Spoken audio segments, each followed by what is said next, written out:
அப்ப கவர்னர் எதுக்கு வராங்க? அடிமைகளை ஆள்வதற்கு லண்டன் மொழிவாரி மாநிலம் என்பது நமது கான்ஸ்டியூஷன் அங்கீகரிக்கிறது.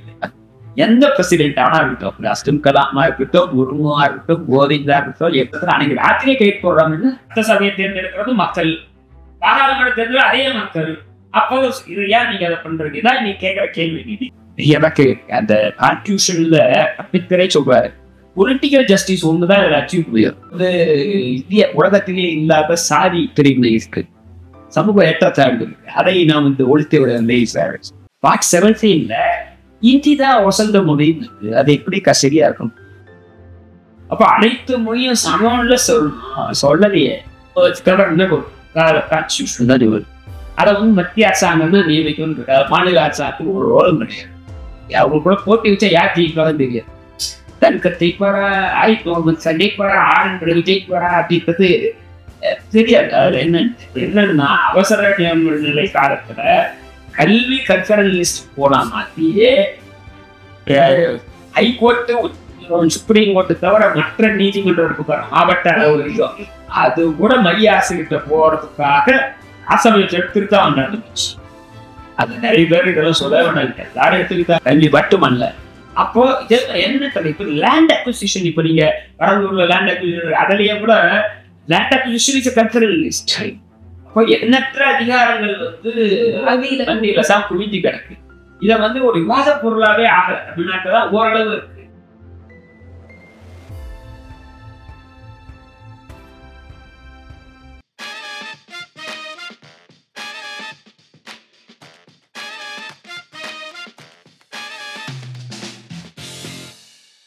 வணக்கம், வெல்கம் டு பென் ஸ்பீக்ஸ். பொதுவாகவே நம்ம பென் ஸ்பீக்ஸ்ல எல்லா எபிசோட்லயுமே பலதரப்பட்ட துறைகள்ல இருந்து வர வல்லுநர்களை அவங்களுடைய துறை சார்ந்த கேள்விகளா இருக்கட்டும், சமூகம் சார்ந்த கேள்விகளா இருக்கட்டும், இல்ல இப்போ நடக்கிற கரண்ட் அஃபேர்ஸா இருக்கட்டும், பொலிட்டிக்கல் டாபிக்ஸா இருக்கட்டும், இப்படி எல்லா விஷயங்களையுமே ரொம்பவே கிரெடிபிளான சோர்ஸ் கிட்ட கான்வர்சேஷன் மூலமா காம்ப்ளெக்ஸான பல விஷயங்களை ரொம்பவே சிம்பிளிஃபைடா எல்லாருக்கும் புரியும் விதத்துல நம்ம தொடர்ந்து பல கான்வர்சேஷன் வச்சுட்டு வரோம். அந்த விதத்துல இன்னைக்கு ரொம்பவே எஸ்டீம்டான ஒரு பர்சன் நம்ம கூட இன்னைக்கு இந்த எபிசோட்ல இணைஞ்சு இருக்காரு. ஃபார்மர் ஜஸ்டிஸ் திரு ஹரி பரந்தாமன் அவர்கள் இன்னைக்கு நம்ம கூட பென் ஸ்பீக்ஸ்ல இணைஞ்சிருக்காரு. வணக்கம் சார். சார், சமன் செய்து சீர்தூக்கும் கோல் போல் அமைந்திருப்பால் கோடாமை சான்றோர் கனி. இந்த திருக்குறள் உங்க வீட்டுலதான் சார் அன்னைக்கு நாங்க உங்களை பார்க்க வந்தப்போ பார்த்தோம். இந்த குறள் உங்க வீட்டுல இருந்தது. நடுநிலைமை அதிகாரத்துல ஒரு நண்பர் கொடுத்தது. நடுநிலைமை அதிகாரத்துல அதுல முக்கியமான வார்த்தை ஒரு பால் கோடாமை சான்றோர் கனின்னு இருக்கிறதா. ஒரு பால் கோடாமைன்னா ஒரு பக்கமா சாயாமல் நீங்க நீதி சொல்லணும் அப்படின்ற பொருள்ல இருக்கு. இந்த குறள் அன்னைக்கு பார்த்த உடனேயே எனக்கு இங்க எபிசோட்ல நம்ம வரப்போ கேட்கணும்னு தோணுச்சு. என்னன்னா, நீங்க சொன்ன மாதிரி ஒரு பக்கமா சாயாம தராசு மாதிரி நீதி தரணும் அப்படின்றது. நீதித்துறை தான் இந்த லாஸ்ட் ரெசார்ட் ஆஃப் காமன் பப்ளிக்னு எல்லாருமே சொல்லியிருக்கோம். ஸோ அந்த வகையில உங்களுடைய ரொம்பவே ப்ராமினன்டான இந்த ஜேர்னில இது வரைக்கும் சோ இது எப்படி ஸ்டார்ட் ஆச்சு அப்படின்னு நீங்க நினைக்கிறீங்க சார்? எங்க இருந்து உங்களுக்கு நீதித்துறையில இருக்கணும், ஒரு ஜட்ஜ் அளவுக்கு நீங்க பொசிஷனுக்கு போவீங்க அப்படின்ட்டு நீங்க எதிர்பார்த்து ஸ்டார்ட் பண்ணீங்களா? இல்ல, நிச்சயமா நான் ஒரு நீதிபதியா ஆவேன் அப்படின்லாம் நான் 1% கூட எதிர்பார்க்கல. நான் இங்க சாதாரண மக்களுக்கு, குறிப்பாக நான் கம்யூனிஸ்ட் பார்ட்டி சிபிஎம்ல 1975ல இருந்து அதுல ஒரு ஆக்டிவான தீவிரமான அதுல வேலை செய்பவரா இருந்தேன். ஆசிரியராகணும் தான் எம்எஸ்சி கணிதம் படிச்சேன். அப்போ அவசர கால நிலை வரும்போது நான் அரசியலுக்கு வரேன். அரசியல் சிபிஎம் அரசியலுக்கு வரேன். சிபிஎம் அரசியலுக்கு வரும்போது ஒரு பணிக்கு போக கூடாது. அப்போ ஒரு வழக்குரைஞரா போனா மக்களுக்கு கூடுதலாக சேவை பண்ணலாம், உழைக்கும் மக்களுக்கு, தொழிலாளர்களுக்கு அப்படின்றத அடிப்படையா வச்சுதான் நான் சட்டம் படிச்சேன். நான் நீதிபதியா பதவி எடுத்துக்கொள்ற அன்னைக்கு இதை நான் சொல்லியே இருப்பேன். இந்த தகவலை என்னுடைய இந்த ஜேர்னி இருக்க இதை பத்தியே நான் சொல்லியிருப்பேன். சாதாரண மக்களுக்கு சட்டத்தை பயன்படுத்துவேன், அதற்காக தான் வந்திருக்கேன் அப்படின்னு இதுவரையில் நான் அதுதான் செஞ்சேன். வழக்குரைஞராக நான் அதை செஞ்சேன். இப்ப நீதிபதியாக அதை தொடர்வேன்னு சொல்லியிருப்பேன். சார், இப்போ நீதித்துறையில நீங்க ரொம்ப வருஷம் பணியாற்றி இருக்கீங்க, பல கேசஸ் பார்த்திருப்பீங்க, பல ஸ்டோரிஸ் இருந்திருக்கும். ஸோ நீங்க வந்து ஜட்ஜ் ஆன உடனே நீங்க டீல் பண்ண ரொம்ப முக்கியமான கேஸ் எதுன்னு ஞாபகம் இருக்கா சார்? 2 வழக்குகளை குறிப்பிட்டு சொல்லலாம். நான் பல நேரங்கள்ல சொல்லிட்டேன். இப்போ நான் ரிட்டையர் ஆகி 9 ஆண்டு ஆயிடுது. 9 ஆண்டு முடி 10வது ஆண்டு நடந்துட்டு இருக்கு. அப்ப அந்த நேரத்துல சொல்லியிருக்கேன். இருந்தாலும் சொல்லலாம். இங்க பக்கத்திலேயே பெரியார் இருக்காரு. அதனால பெரியார் திடல்ல 125வது அம்பேத்கர் பிறந்த நாள் விழாவுக்காக பண்றாங்க. அது வந்து 14/4/2015 செவ்வாய்க்கிழமை. 125வது பிறந்த நாள் விழாவும் மாட்டுக்கறி விருந்தும் தானாக தாலி அகற்றும் நிகழ்வும் 3 சேர்த்து ஒரு வச்சிருக்காங்க. அதுல தானாக தாலி அகற்றோம்னா சுயமரியாதை திருமணத்துல ஒரு சில தாலி கூட போட்டுக்கலாம், போடாம இருக்கலாம். ஒரு போட்டுக்கிட்டு ஒரு 5 வருஷம் பொறுத்து இது தேவையில்லைன்னா அதை வந்து ஒரு சிம்பாலிக்கா அதை ஒரு கொண்டு வந்து கொடுக்கறத ஒரு நிகழ்வா வச்சிருக்காங்க.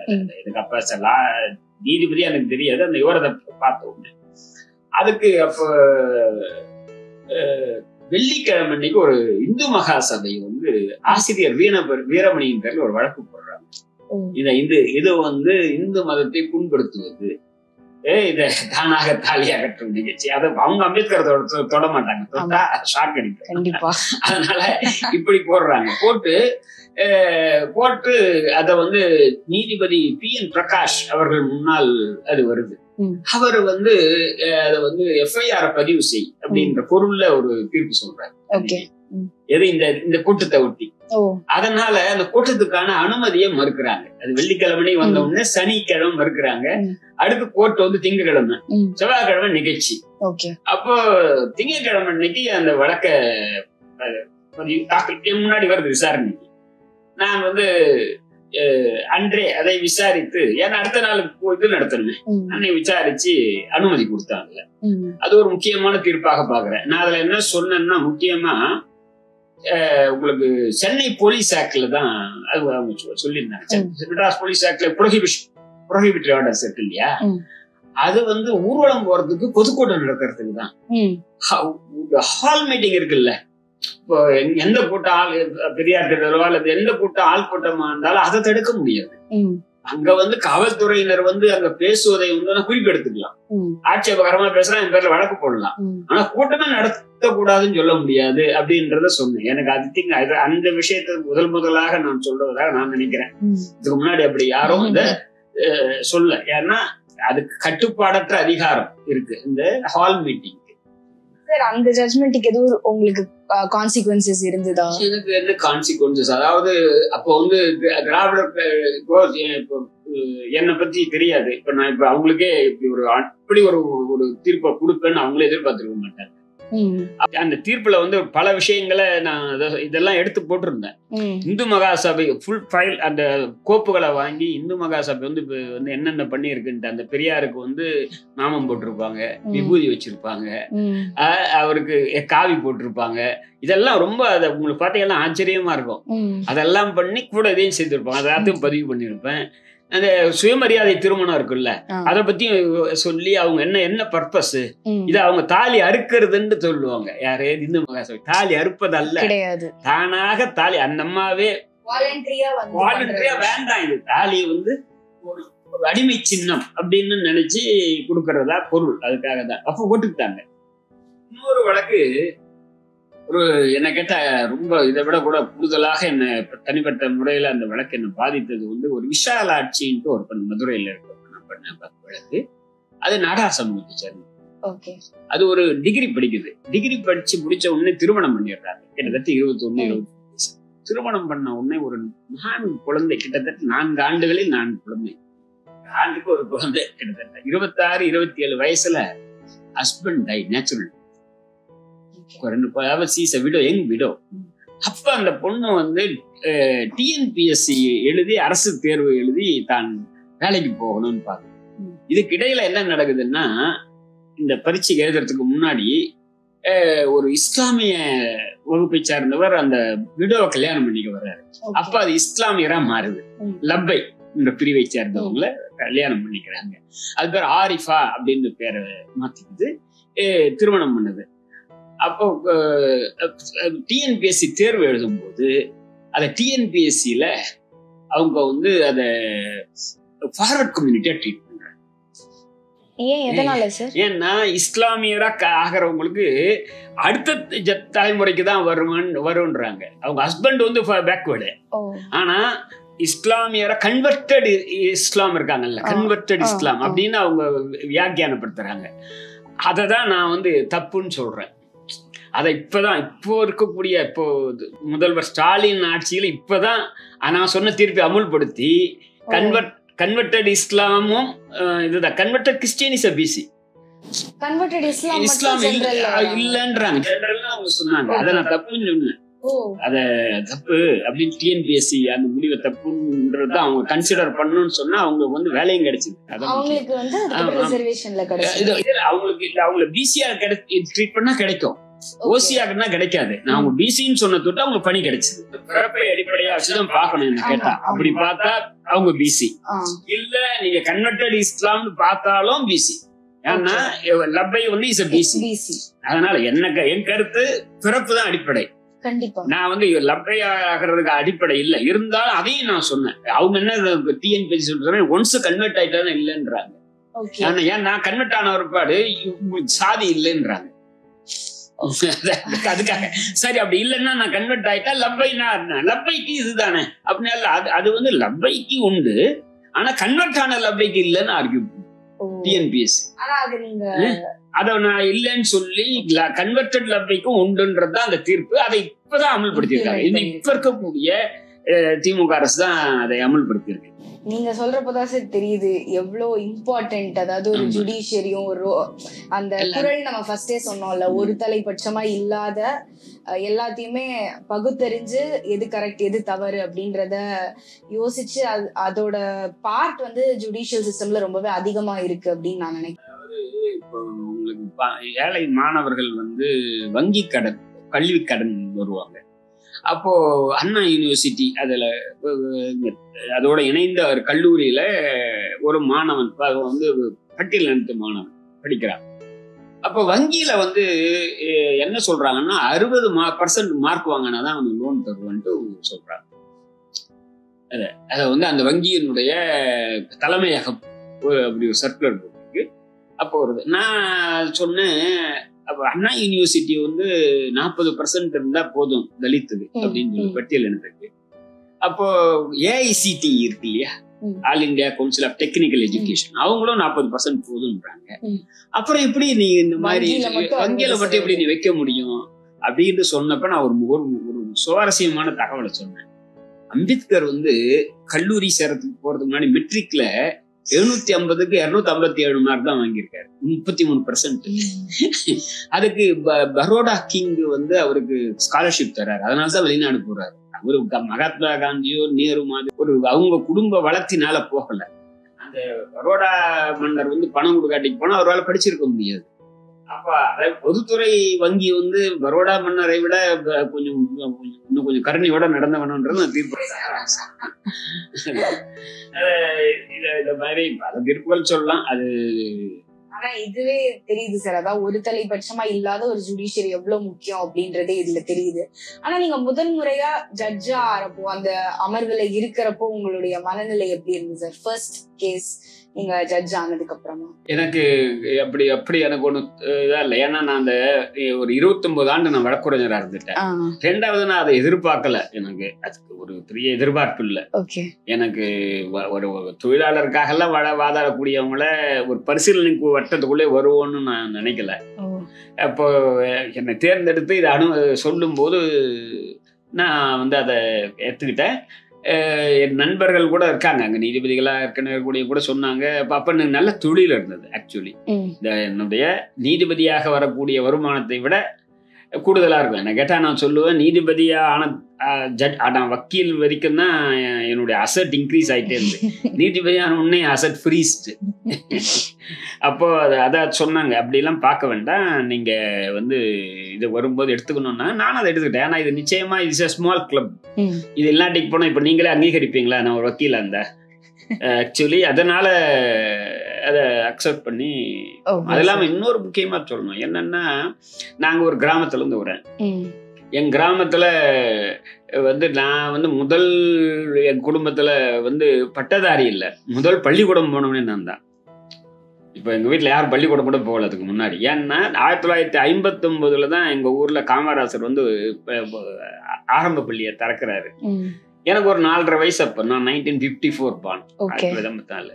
அப்போ முதல்ல அங்க சேர்க்கிறோம். அப்ப முன்னாடி அம்மா அங்கெல்லாம் போனா வேற ஒரு 2-3 கிலோமீட்டர் போய் தள்ளி தான் படிக்கணும். அதனால அனுப்ப மாட்டாங்க, படிக்கல. அப்போ இப்போ இந்த மாதிரி கிராமத்துல இருந்து இந்த மாதிரி படிச்சுட்டு இருக்கும்போது இப்படி ஒரு உயர்நீதிமன்றத்துல நம்ம ஒரு நீதிபதிங்கிறது ஒரு முக்கியமான ஒரு பதவி, பொறுப்பாக அங்கீகாரமாக பார்த்து அது எடுத்துக்கிட்டோம். அதுல எனக்கு ஒரு பணி இருக்கு, அந்த பணியை செய்யணும், அதை குற்றம் இல்லாமல் செய்யணும். சரி, இப்போ இன்னைக்கு இருக்கிற சொசைட்டில இப்ப கான்டெம்பரரியா நடக்கிற பிரச்சனைகள் எல்லாத்தையும் பாக்குறப்போ எல்லாருக்குமே எழும்புற ஒரு மிகப்பெரிய கேள்வியா என்ன இருக்குன்னா, ஜுடிஷியல் சிஸ்டம் அப்படின்றது இன்னைக்கு ஆட்டோனாமஸா இருக்கா? ஏன்னு கேட்டா, ஜுடிஷியல் சிஸ்டம் ஆட்டோனாமஸா தான் இயங்கணும், நீங்க சொன்ன மாதிரி ஒருதலை பட்சமாவோ இல்ல எந்த சார்பும் இல்லாம. இன்னும் சொல்ல போனா ஒரு பக்கம் ஸ்டேட் பார்லிமெண்ட் இதெல்லாம் ஒரு சைடு இருந்தாலும், இன்னொரு பக்கம் ஜுடிஷியல் சிஸ்டம்ன்றதோ கோர்ட்ன்றதோ இந்த நீதித்துறை அப்படின்றது எதையுமே சாராம ஆட்டோனாமஸா இயங்கணும் அப்படின்றதுதான் எல்லாருக்கும் அட்லீஸ்ட் சொல்லி கொடுத்தாது வளர்த்திருக்காங்க. அப்படிதான் இயங்கும் அப்படின்னு ஆன் பேப்பர் அப்படி இருக்கு. ஆனா இன்னைக்கு கான்டெம்பரரியா இருக்கு. ஏன்னா நம்ம பாக்குறோம், கல்வி பல்கலைக்கழகங்கள்ல இருந்து கல்வி நிலையங்கள்ல இருந்து எல்லாமே ஒரு சாஃப்ரனைசிங் ஆட்டிடியூட் நம்மளால பார்க்க முடியுது இன்னைக்கு. அப்படி இருக்க அந்த சாஃப்ரனைசேஷன்ற ஒரு விஷயம் நீதித்துறையாவது விட்டு வச்சிருக்கா?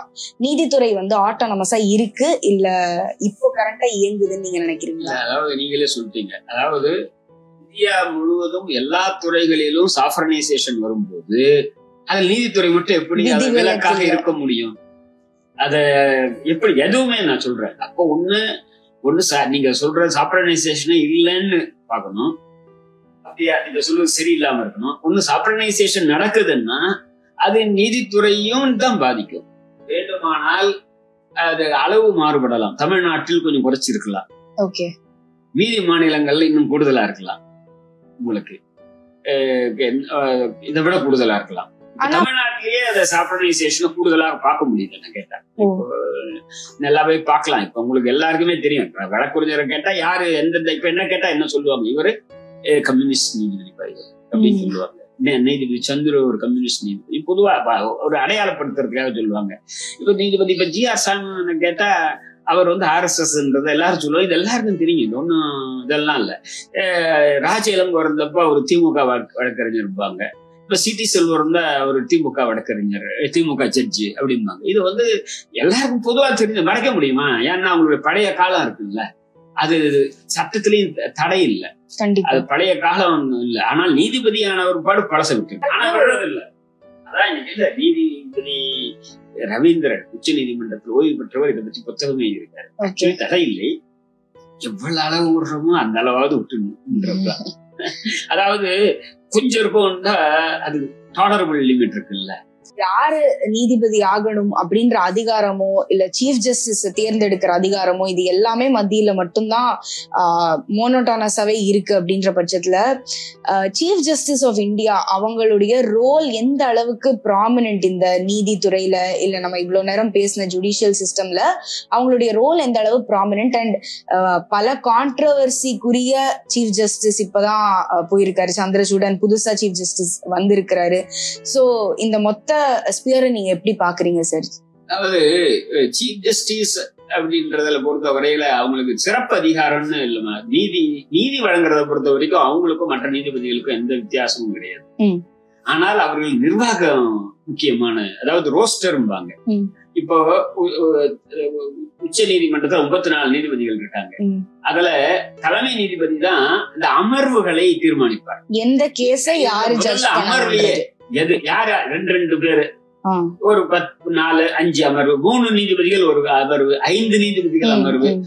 யார் அந்த 2 நீதிபதி இந்த அமர்வுல, யார் 3 நீதிபதி, யார் 5 நீதிபதின்றதும் எந்தெந்த அமர்வில் எந்தெந்த வழக்குகள் வரணும்ன்றதையும் தீர்மானிக்கிறது தலைமை நீதிபதி. அது ஹைகோர்ட்டுக்கும். இங்க சென்னை உயர்நீதிமன்றத்தில் 75 பேர் இருக்காங்க. 75 பேருக்கு வழக்கு நீதிபதி அத ரோஸ்டர் போடுறது அவர்தான். இந்த எல்லாத்துக்குமே வெக்கேஷனுக்கு கூட, இப்போ வெக்கேஷனுக்கு கூட இந்த ஜட்ஜ் எப்ப இருக்கணும் போறது அவர்தான். அதனால மாஸ்டர் ஆஃப் ரோஸ்டர்பாங்க. அதுதான் அவருக்கு சிறப்பு அதிகாரம்.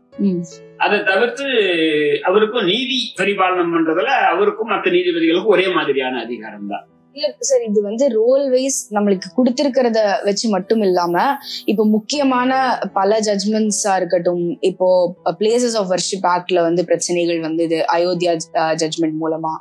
அதை தொடர்ந்து பார்த்தா நீங்க சொன்ன காஷ்மீர் இஷ்யூ 2019 வந்த அந்த ஜட்ஜ்மெண்டா இருக்கட்டும், அமெண்ட்மெண்டா இருக்கட்டும், வக்ஃப் அமெண்ட்மெண்டா இருக்கட்டும், இப்படி எல்லாமே தொடர்ந்து வந்து சர்ச்சைக்குரியதாவே இருந்துட்டு வந்ததுக்கு அவங்களுடைய ரோல் இதுல அதாவது ரோல் வந்து எப்போதுமே நீங்க ஒரு கான்செப்ட் ஒண்ணு வச்சுக்கணும்.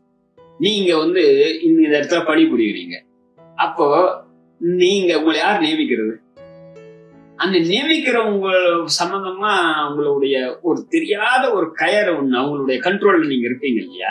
அதனாலதான் கான்ஸ்டிடியூஷன் என்ன சொன்னாலும் அட்டானமஸ் இதெல்லாம் சொன்னாலும் கூட நியமிப்பது ஒன்றிய அரசு. அப்போ அது இன்னும் பல அதிகாரங்கள், பினான்ஸ் அது அவங்கதான். இந்த மாதிரிலாம் இருக்கும்போது இப்ப மட்டும் இல்லைங்க, 1950 இருந்தே அது ஒன்றிய அரசுக்கு ஒரு பக்கமா இருக்குமே தவிர மாநில அரசு பக்கமா இருக்காது. இப்ப நினைச்சீங்கன்னா ஒன்றிய அரசு மாநில அரசு எல்லாம் தாண்டி இது எல்லாமே வந்து திருப்பி திருப்பி ஒரு பிரஷரையும் ஒரு அநீதியும் மைனாரிட்டிஸ்க்கு கொடுக்குது அப்படின்னு நான் நினைக்கிறேன். கடந்த 10 ஆண்டுகளா கடந்த 10 ஆண்டுகளா வந்து அந்த அரசு கொடுக்குது. அது வந்து நீதிமன்றம்னு எப்படி சொல்லுவீங்க? நீதிமன்றம் வந்து அதுக்கான லிமிட்டட் ரோல் அதை அவங்களால தடுக்க முடியல. அரசு வந்து இந்த அரசு வந்து ஒரு செய்ததுன்னா நீதிமன்றம் எல்லாத்தையுமே தடுத்துட முடியாது. ஓரளவு இன்னும் கொஞ்சம் தடுக்கலாம், அது வேற. அது விமர்சனமாக வைக்கிறது ஆட்சேபம் இல்லை. ஆனா இப்ப இதான் நீங்க சாஃப்ட்வேரைசேஷன் போகும்போது சொன்னீங்க, தமிழ்நாட்டுல பெரிய அளவு நம்மளால உணர முடியல. ஓரளவு பெரிய வடக்கெல்லாம் போனீங்கன்னா அதனுடைய பாதிப்புகள் கூடுதலாக இருக்கலாம். அது சரி, இப்போ பிரதானமா இங்க வந்து இப்போ பேசப்படுற ஒரு டாபிக் அப்படின்னா, நீங்க கூட கொஞ்ச நேரத்துக்கு முன்னாடி நம்ம உரையாடல்ல வந்து சொன்னீங்க, இந்த ஜட்ஜ்மெண்ட் ரீசெண்டா வந்த governor of Tamil Nadu, state of Tamil Nadu judgment வந்து அதுல வந்து இன்னுமே அது ஒரு பேசு பொருளாவே இருந்துட்டு வருது. ஏன்னா அந்த ஜட்ஜ்மெண்ட் வந்ததுக்கு அப்புறமா இங்க வந்து துணைவேந்தர் நியமனம் அது சார்ந்த அந்த ஜட்ஜ்மெண்ட் வந்ததுக்கு அப்புறமா கூட இப்போ ரீசெண்டா வந்து பிரசிடென்ட்டுக்கு இந்த கால வரையுறைக்குள்ள அதுக்கு ரெஸ்பாண்ட் பண்ணணும்னு சுப்ரீம் கோர்ட் சொல்லி இருக்கிற அந்த ஒரு விஷயம் வந்து சரியா? இஸ் இட் கான்ஸ்டிடியூஷன்ல வந்து பிரசிடென்ட் நம்மளால வந்து ரூல் போட முடியுமா? நீங்க இந்த டைம்குள்ள சொல்லணும் அப்படின்ற ரூல் போட முடியுமா அப்படின்ற ஒரு கேள்வி எழுப்பி அவங்க வந்து அதை மறுபடியும் ஒரு கேள்வி எழுப்பி இருக்காங்க. சோ அந்த சர்ச்சைகள் எல்லாம் மீண்டும் இருக்கிறப்போ அதுல ஒரு ஸ்டேயும் இருக்கு. சோ இந்த எல்லா விஷயத்தையும் நீங்க எப்படி பாக்குறீங்க? ரோல் ஆஃப் கவர்னர் இதுல எப்படி இருக்கு? நீங்க ஏற்கனவே சொன்ன மாதிரி வேணும்னே தேர்ந்தெடுத்து ஆப்போசிஷன் மாநிலங்கள்ல வந்து ஒரு பிரச்சனைக்குரிய ஒரு கவர்னரை, சர்ச்சைக்குரிய கவர்னரை வந்து மத்திய அரசு வந்து நியமிக்கிறாங்க. ஆனா அதையும் தாண்டி இந்த ரோல் கவர்னருக்கு ப்ராமினென்ட்டா இருக்கு ஒரு கவர்னன்ஸ்ல. அது தேவையா இல்லையா அப்படின்ற விஷயத்த வந்து நீங்க எப்படி சொல்லுங்க? மிக நீண்ட கேள்வி. அப்போ நம்ம முதல்ல என்ன நான் சொல்லணும்னு நினைக்கிறேன்னா, நம்ம கவர்னர்ன்றது எப்ப வந்தாரு? இப்ப ராஜராஜ சோழன் காலத்துலயா? இல்ல. அப்போ எந்த காலத்துல வர்றாரு அவரு? கிழக்கிந்திய கம்பெனி காலத்துல இல்ல. கிழக்கிந்திய கம்பெனி இருக்கு, அதுதான் முதல்ல இங்க ஆட்சி செய்யுது. கிழக்கிந்திய கம்பெனி வந்து பிரிட்டிஷ் அரசினுடைய அனுமதியுடன், இப்ப கிழக்கிந்திய கம்பெனி ஒரு ஒப்பிடுறதுன்னா Ambani company, Adani company, Tata company, Bajaj ஏதோ ஒரு கம்பெனின்னு வச்சுங்க, அவங்க கம்பெனி வருது. அவன் வந்து இங்க படை உட்பட வச்சிருக்கான். அந்த படையில தான் நம்ம ஆட்கள்லாம் சோல்ஜரெல்லாம் இருக்காங்க. அப்போ அது வந்து கிட்டத்தட்ட 16ஆம் நூற்றாண்டுல இருந்தே இந்த ஈஸ்ட் இந்தியா கம்பெனி ஸ்லோவா ஒவ்வொரு பகுதியா அவன் வந்து தன் ஆட்சி பகுதியா கொண்டு வரான். அப்போ 1857 ஒரு பெரிய நிகழ்வு நடக்குது இந்தியாவில். 1857 சிப்பாய் கழகம், அல்லது முதல் சுதந்திர போக்கு. இதுக்கு அடுத்து என்ன பண்றாங்கன்னா, பிரிட்டிஷ் வந்து கிழக்கிந்திய கம்பெனிக்கு பதிலாக ஆட்சி அதிகாரத்தை டைரக்டா பிரிட்டிஷ் கவர்மெண்ட் எடுத்து 1857 தான். அப்ப கவர்மெண்ட் ஆஃப் இந்தியா ஆக்ட் 1858 தான் ஃபர்ஸ்ட் இன்டர்ஃபரன்ஸ். அப்பதான் கவர்னர். ஓகே, அதான். அப்ப கவர்னர் எதுக்கு வராங்க? அடிமைகளை ஆள்வதற்கு லண்டன் அனுப்புது. யார? மாகாணம். இப்ப இத அவன் நிர்வாகத்துக்காக மாகாணங்களாக பிரிச்சிருக்கான். மாநிலன்றதுக்கு பதிலாக மாகாணங்கள். கான்ஸ்டிடியூஷன்ல கூட மாநிலம்லாம் இல்ல, அது ஞாபகத்துல வச்சு. மொழிவாரி மாநிலம் என்பது நம்ம அதை கான்ஸ்டிடியூஷன் அங்கீகரிக்கவில்லை. அதையும் நீங்க சொன்னீங்க இல்லையா, அந்த ரெவல்யூஷன்ல சேர்த்துங்க. ஏன்னா நான் படிச்ச மொழி வழி மாநிலத்தை கூட கான்ஸ்டிடியூஷன் அங்கீகரிக்கல. மாகாணங்கள் அப்படின்ற வகையில் தான் இருக்கு. அப்ப அந்த கவர்னர் வரும்போது கவர்னருக்கு தான் எல்லா அதிகாரம். அவர் சட்டம் போடுவாரு, ஆர்டர் போடுவாரு, எல்லாம் ஒன்னாலும் பண்ணுவாரு. அப்ப அதுல நான் சொன்ன மாதிரி அடுத்து கவர்மெண்ட் ஆஃப் இந்தியா ஆக்ட் 1990.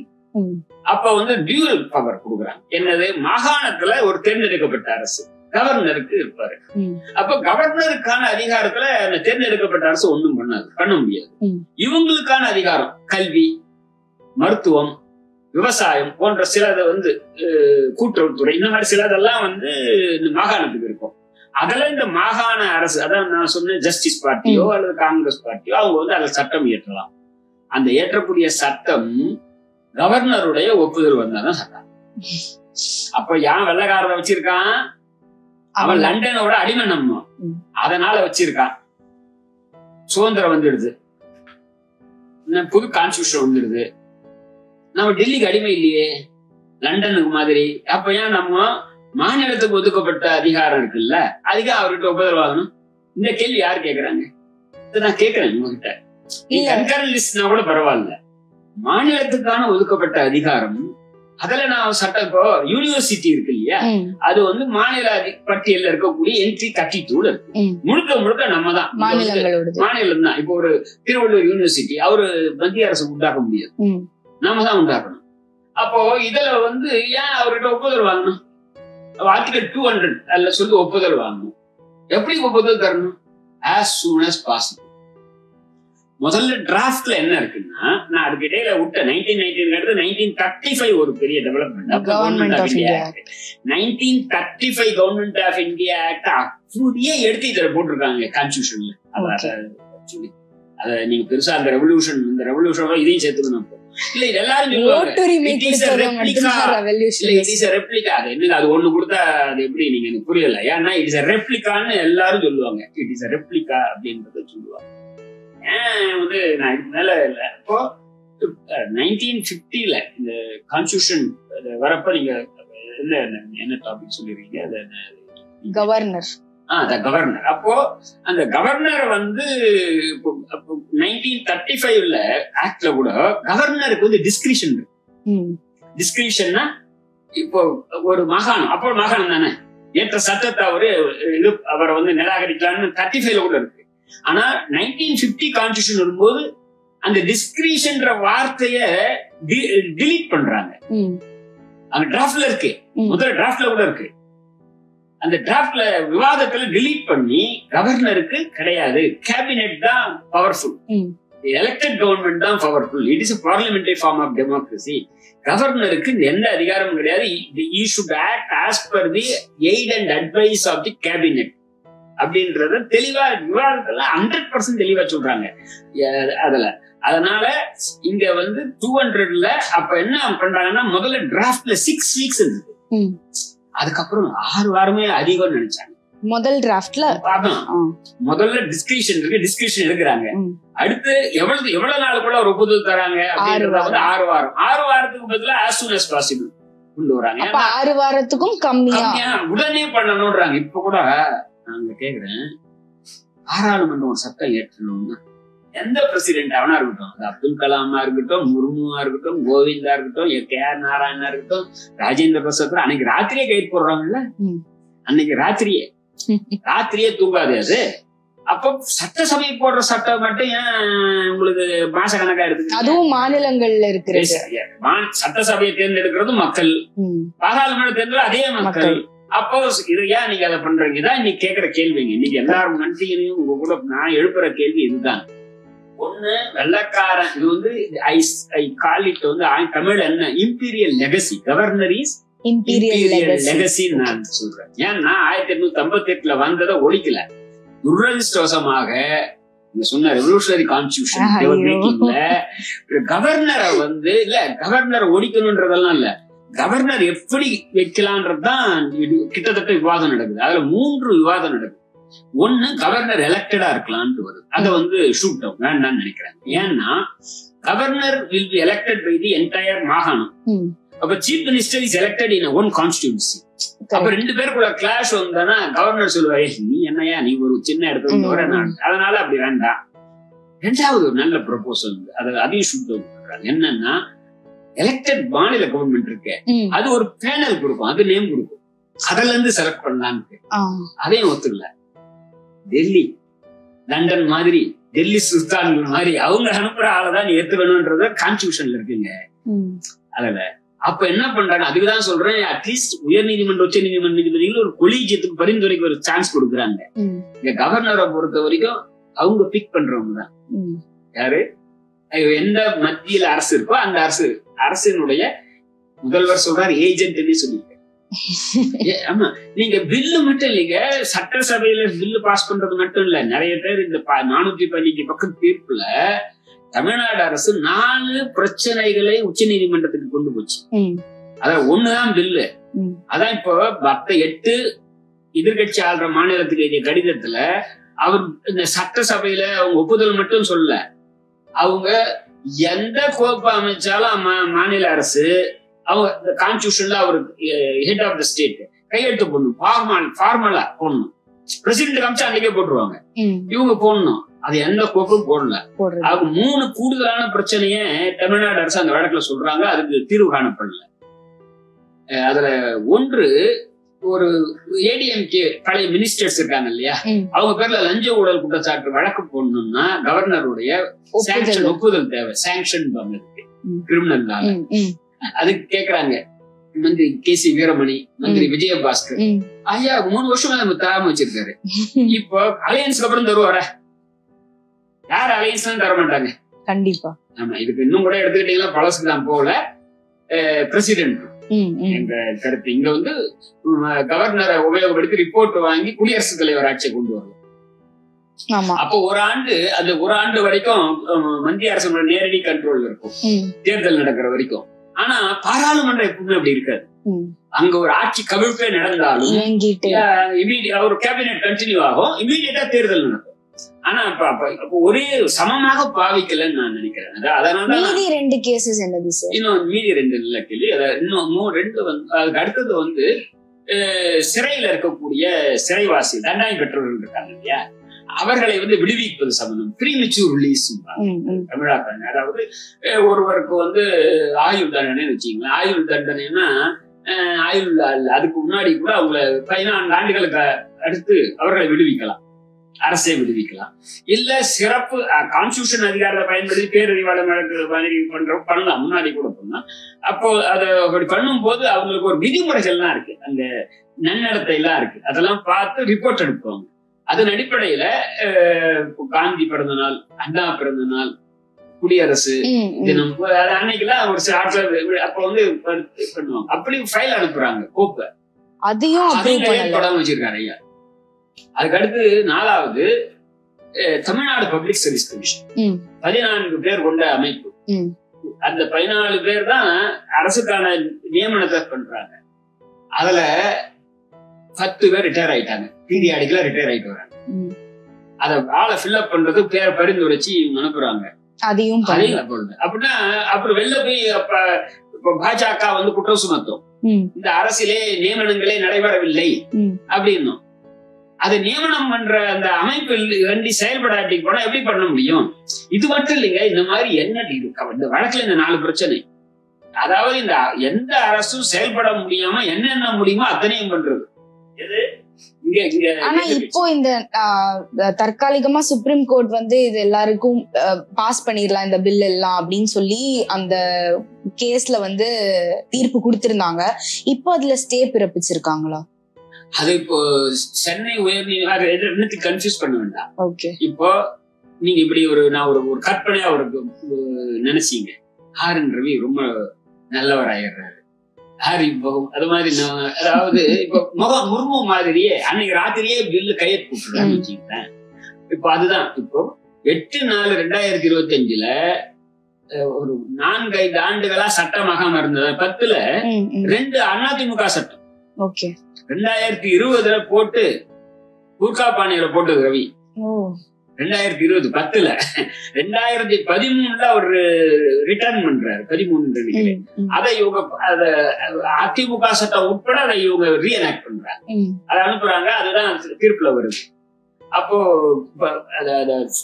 ஒரு எந்த சட்டத்தையும் மாநில அரசு ஏற்ற சட்டமாகட்டும், சட்டசபை அல்லது பாராளுமன்றம் ஏற்ற சட்டமாகட்டும், எந்த குடிமகனும் உயர் நீதிமன்றத்திலும் உச்ச நீதிமன்றத்திலும் இது அரசமைப்பு சட்டத்துக்கு விரோதமானது என்று வழக்கு போட்டார். எனவே இது உச்ச நீதிமன்றம் இது சட்டமாக்கியவுடன் 8/4/2025 பின்னர் அது 11/4/2025 கெசட் ஆகிறதுக்கு அப்புறம் அதை வழக்கு போடலாம். இதுல என்ன பெரிய நம்முடைய ஆட்சேபனைன்னா, இதுல 11 30 நாள் வரைக்கும் கோர்ட் ஃபங்க்ஷன் ஆச்சு. இப்போ தமிழ்நாடு அல்லது தென்னிந்திய மாநிலங்கள்ல குறிப்பாக மே மாதம் கோடை விடுமுறை, சம்மர் வெக்கேஷன். இப்ப வடக்கெல்லாம் நான் ஜூன் 23ஆம் தேதி வரைய சுப்ரீம் கோர்ட் ஃபங்க்ஷன் ஆகுது. ஜூன் தான் லீவ். நமக்கு ஜூன்ல கோர்ட் திறந்துரும். அப்போ வெக்கேஷன் கோர்ட்ல அவசர வழக்கு தான் விசாரிக்கணும். இப்போ நீங்க உங்களுக்கே ஒரு உத்தரவு இருக்குங்க, ஏதோ ஒரு எலக்ட்ரிசிட்டி போர்ட்ல வேலை செய்யறீங்க, ஒரு உத்தரவு உடனே அங்க வெக்கேஷன் ஆபீசர் இருப்பாரு.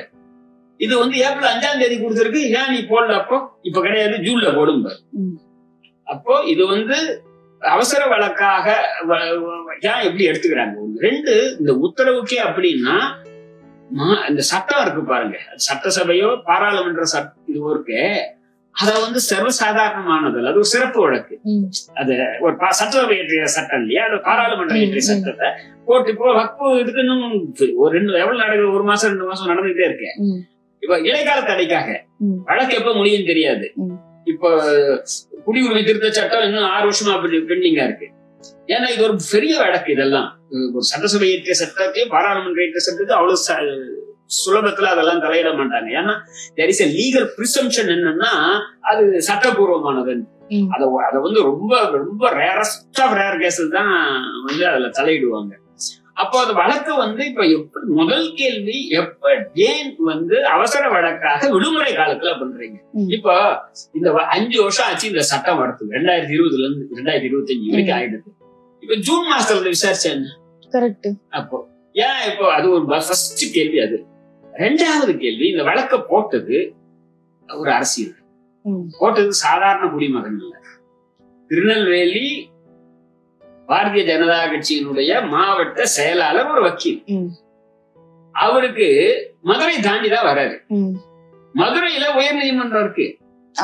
மதுரையில விடுமுறை கால உயர் நீதிமன்றம் இருக்கு. அவர் வக்கீலை மதுரையில தான் கூட்டு வர்றாரு. ஏன் மதுரையை விட்டுட்டு இங்க வராரு அப்படின்ற இந்த கேள்விகள்லாம் இருக்கு பாருங்க. இதான் நான் பெருசா பாக்குறேன். என்ன கேட்டீங்கன்னா, நான் ஒரே வார்த்தை, நான் வழக்கூட இருந்தா எனக்கு வாய்ப்பு தரணும், வாயே திறக்க மாட்டேன், எனக்கு வாய்ப்பு கூட இல்ல, என்ன உத்தரவு கொடுக்குறதோ அதுல என்னன்றது, அது மெரிட் என்னன்றது அடுத்தது. முதல்ல வாய்ப்பு தரணும். இப்ப வக்ஃப் இதுல வாய்ப்பு கொடுத்தாங்கல்ல, இவங்க பெரிய பதில் போட்டிருக்காங்க, இதெல்லாம் இஸ்லாமிய பாதிக்கவே செய்யாது அந்த மாதிரி. நாங்க இவங்க சொல்லுவாங்கல்ல, வாய்ப்பு கொடுக்காமல் இந்த அவசரமாக இப்ப எத்தனை இப்ப 5 ஆண்டுகளாக கவர்னர் செய்ததை இப்ப நீதிமன்றம் பண்ணிருக்கு. கரெக்ட். இந்த தடை இருக்குல்ல, இந்த எதிர்கட்சி ஆட்சி செய்யக்கூடிய மாநிலத்தில் பண்ணிருக்கு. என்ன இப்ப எனக்கு நான் சொன்னேன் இல்லையா, நான் தொழிலாளிகளாக சிபிஎம்ல இருந்தெல்லாம் வந்தேன் மாதிரி. இப்ப இந்த தீர்ப்பு சொன்னவரு RSS பிஜேபியில இருந்து வருவார். இப்போ கூட பிஜேபி வழக்கறிஞர் சங்கத்துல ரெகுலரா மீட்டிங் எல்லாம் பேசுறாரு. எல்லாரும் வீடியோல வருது. அப்போ இந்த கேள்வி இப்ப மக்கள் கிட்ட தான் நம்பிக்கை முக்கியமானதாக பாக்குறேன். வெக்கேஷன்ல வருது, மதுரை தாண்டி வருது. அவர் இவரை தவிர, இந்த அமர்வு தவிர வேற யாருமே 2 வாரம் உட்காரல. 4 வாரம் வாரம் 1 நாள் உட்காருவாங்க, இல்ல 2 நாள் உட்காருவாங்க. அது உட்கார்றவங்க அந்த வாரத்துக்கு அடுத்த வாரம் கிடையாது. இந்த 2 பேர் மட்டும் 2 வாரம் உட்கார்றாங்க. கூடுதலா வேலை செய்யணும்னு சொல்றது தப்புன்றீங்களா? அப்ப இதெல்லாம் தான் இன்னைக்கு இருக்கக்கூடிய இந்த பிரச்சனைகள் பார்க்கணும். எனவே இதுல இந்த கிரெடிபிலிட்டி இருக்கு பாருங்க. அதான் அடிப்படை. மக்கள், சாதாரண மக்கள் மத்தியில இன்னைக்கு ஹிந்துவோட எடிட்டோரியல் எழுதியிருக்காங்க. புரியுது? நான் கூட என்ன குற்றம் சொல்லல. இப்ப இவர் கம்யூனிஸ்ட், இவர் எதாவது குற்றம் சொல்லிக்கிட்டே இருப்பாரு, எல்லாத்தையும் சொல்லுவாரு. எல்லாரும் திமுக சொல்லுவாரு, அதிமுக சொல்லுவாரு, காங்கிரஸ் சொல்லுவாரு, பிஜேபி கூடுதலா சொல்லுவாரு அப்படின்னு குற்றம் சொல்றாங்க. ஹிந்துவோடைய மையப்பகுதியில எடிட்டோரியல் எழுதியிருக்காங்க. இது அவசர காலத்துல விசாரிக்கணும். ஒரு லா நீங்க இம்மீடியட்டா சேஞ்ச் பண்ணும் அப்படின்னு நினைச்சீங்கன்னா இப்போ எந்த லாவை வந்து இம்மீடியட்டா சேஞ்ச் பண்ணணும் அப்படின்னு? மாநிலமா இல்ல கான்ஸ்டிடியூஷன்ல இருக்கிற ஏதோ ஒரு விஷயத்த கான்ஸ்டிடியூஷன்ல திருத்தம். எனக்கு வந்து ஒரு அதிகாரங்கள் வந்து எல்லாம் ஃபெடரலா, ரியல் ஃபெடரலா மாற்றும். எல்லா அதிகாரங்களும் அப்சல்யூட் ஃபெடரலா, கிட்டத்தட்ட யுனைடெட் ஸ்டேட்ஸ்ல இருக்க மாதிரியான ஒரு ஃபெடரலா மாற்றுவது. சார், லாஸ்டா இப்ப லா படிக்கணும்னு ஆம்பிஷியஸா நிறைய ஸ்டூடெண்ட்ஸ் இருப்பாங்க. இப்போ உள்ள போகணும், சட்டத்துக்குள்ள போகணும், சட்டத்துறையில போகணும்னு. சோ அவங்க கிட்ட நீங்க வந்து why should you choose law அப்படின்ற ஒரு விஷயத்துக்கு பதில் சொல்ற மாதிரி இருந்தா என்ன சொல்லுவீங்க சார்? அதாவது ஒரு தைரியத்தை கொடுக்கறதுக்காக இப்ப நான் பேசுறேன். நான் இப்போ இவரை இப்ப சொல்ற உச்ச நீதிமன்றத்தை கூட நான் பேசுறேன். நான் உச்ச நீதிமன்ற நீதிபதி கூட நான் வந்து எவ்வளவு தீர்ப்புகளை நான் கடுமை விமர்சனம் பண்ணி பேசியிருக்கேன். எனக்கு அந்த தைரியம் எங்கிருந்து வருது? எனக்கு சட்டப்படுறது நான் செய்வது சரிதான் என்றது வருது. நம்ம நிறைய பேசியிருக்கோம், நிறைய டாபிக்ஸ் பேசியிருக்கோம். குறிப்பா இதை ஏன் நான் லாஸ்டா ஸ்டூடெண்ட்ஸ்க்கு கேட்டேன் அப்படின்னா, இந்த அரசியல் புரிதலோட ஒரு பகுத்தறிவோட இப்ப நீங்க சொன்னீங்கல்ல இந்த பிரச்சனைகள் எல்லாம் இருக்கு, கான்ஸ்டிடியூஷன்ல இருக்கிற கிரிட்டிசிசம்ஸா இருக்கட்டும், இது எல்லாமே தெரிஞ்சு பகுத்தறியும் ஒரு திறனோட வந்து நீதித்துறைக்கு அவங்க வரணும் அப்படின்ற ஒரு ஹோப்போட இந்த கேப்ஸ் எல்லாமே பிரிட்ஜ் ஆகும் அப்படின்ற ஒரு ஹோப்போட நம்ம முன்னாடி போவோம்னு நினைக்கிறேன். Thank you so much for your time sir. இங்க நீங்க வந்து இவ்வளவு விஷயங்களை எங்க கூட உரையாடினதுக்கு ரொம்ப ரொம்ப நன்றி.